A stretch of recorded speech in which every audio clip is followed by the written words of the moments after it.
Throwing in a surprising altered lick can add tension and a cool outside sound to your solos, but for many players the altered scale feels confusing and abstract, and I also struggled to make it sound right in my solos, until my teacher gave me a simple trick that made everything click. Now in this video I'm gonna share that trick with you, along with 3 essential rules that will make using the altered scale a lot easier. You don't want to get stuck playing the same safe solos over and over.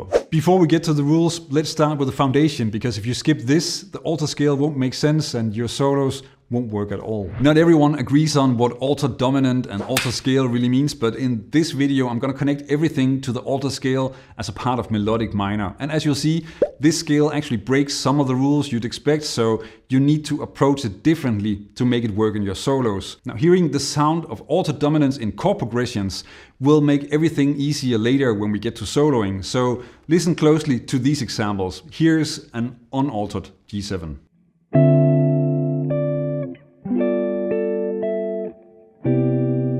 And here's the same progression with an altered G7.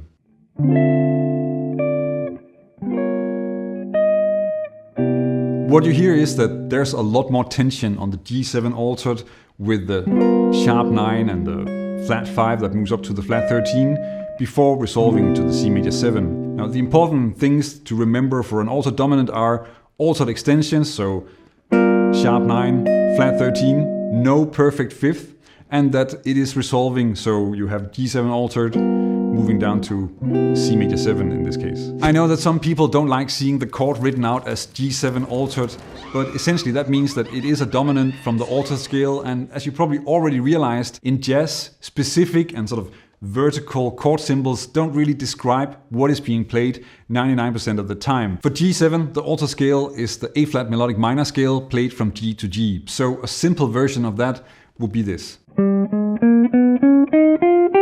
Let's look at what notes are really in there and see if you can spot one thing that's a bit weird. So you have the root, the flat 9, the sharp 9, a major 3rd, then you have the flat 5 or sharp 11, the flat 13, and of course a flat 7 also, because it's a dominant scale. Now the notes are the same as A-flat melodic minor, which you may already know and be able to play, but did you see that the 3rd, so B, is actually not the 3rd note in the scale?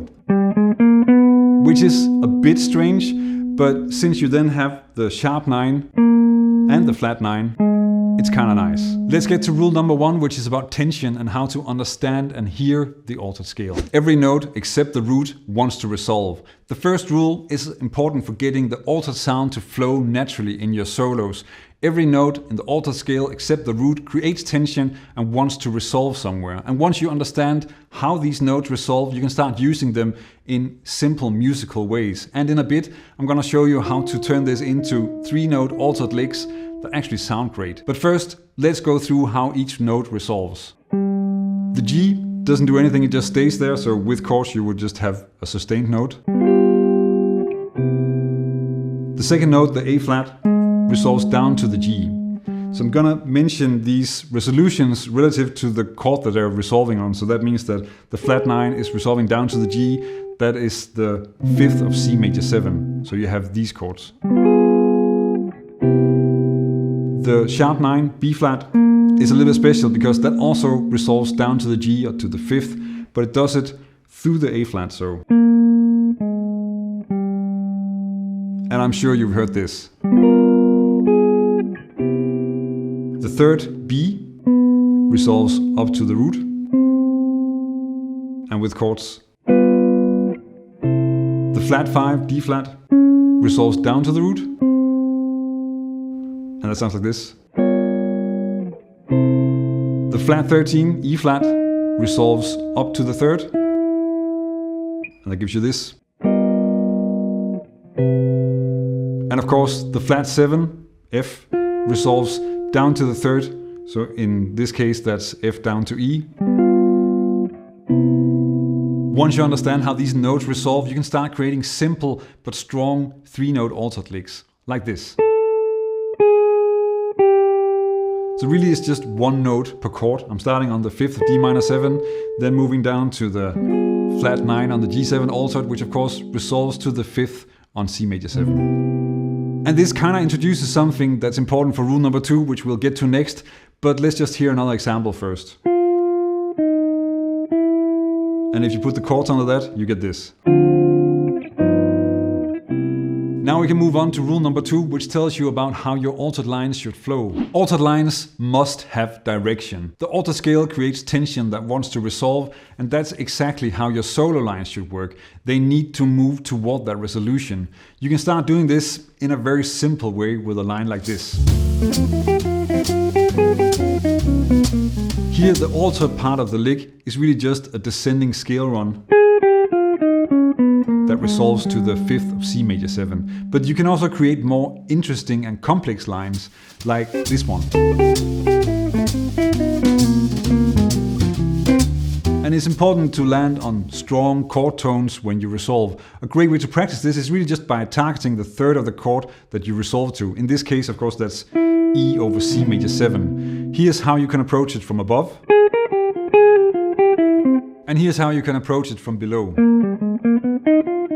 These examples are fairly simple scale-based melodies, but the main thing is to take your time and experiment with different ways to resolve and end your line on the 3rd E in a natural way. Now, if you still find it difficult to get used to thinking all these different notes with the flat 13s and the sharp 9s, there is a shortcut for that too, and I'll get back to that later. But first, these lines are mostly based on scale movement, and that brings us to rule number 3, where we explore a few more options. There is no G7 altered arpeggio. Now this might sound like a pretty useless rule, but it's actually the key to playing great altered lines without getting stuck in boring scale runs.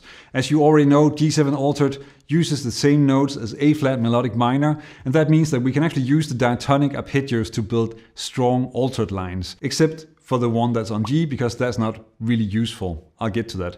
Here are the arpeggios from A-flat melodic minor, and I'm writing them out with a B instead of a C-flat because that just makes more sense in the context of G7, and there's really no 100% correct way to write this out anyway.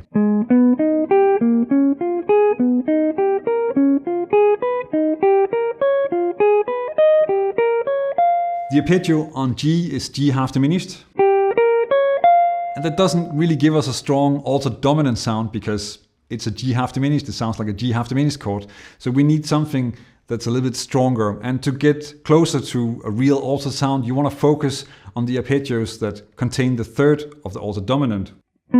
And that gives you these arpeggios: A flat minor major, B major 7 sharp 5, D flat 7, and F half diminished. Let's explore what they give us and see how that works in real solos. F half diminished is probably the easiest to use because it really is just a G7 with a flat 9 and a flat 13. Let me show you. So you have the flat 7, you have the flat 9, then you have the 3rd, and then you have the flat 13. And if you look at an F half diminished voicing, that could be something like this. And of course, with the G in the bass, you have your flat 9, flat 13 dominant. And a bonus is that if you use the arpeggio from the 3rd of D minor 7, F major 7, then you can voice lead that and create a more melodic flow in your 2-5-1 line.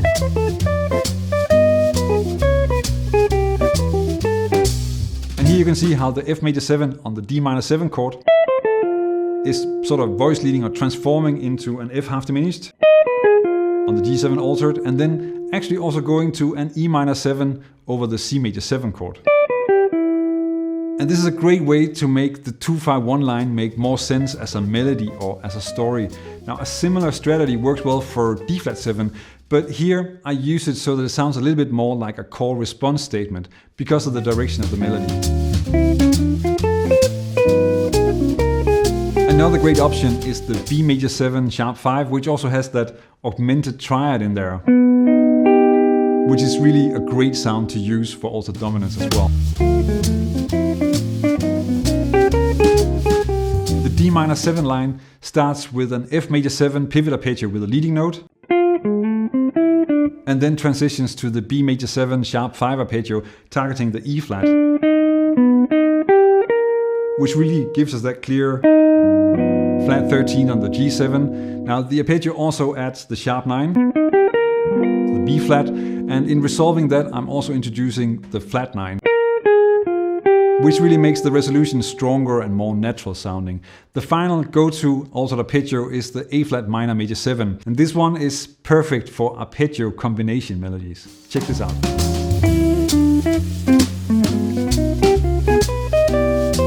So here you have the A-flat minor major 7 arpeggio chained together with the F-half diminished arpeggio. And this type of melody works really well for several types of chords. Just check out Kurt Rosewinkle and Charlie Parker, because they both use this quite a lot. If you've ever struggled to make altered lines sound like music, then I know exactly how that feels, because I had that same problem. I was practicing arpeggios and triads from the alto scale, but it was hard to actually hear melodies with that and thinking all these sharp 9s and flat 13s. And that's when my teacher at the time, Bjarne Ruppe, gave me a trick that instantly made it a lot easier. Now, instead of thinking in terms of the altered dominant, he told me to use tritone substitution and think that. Now, at the time I was working on Stella by Starlight, and on the 2 bars of G7 altered in the bridge, he suggested that I approach it as D-flat 7 with a sharp 11, so a Lydian dominant instead of G7 altered.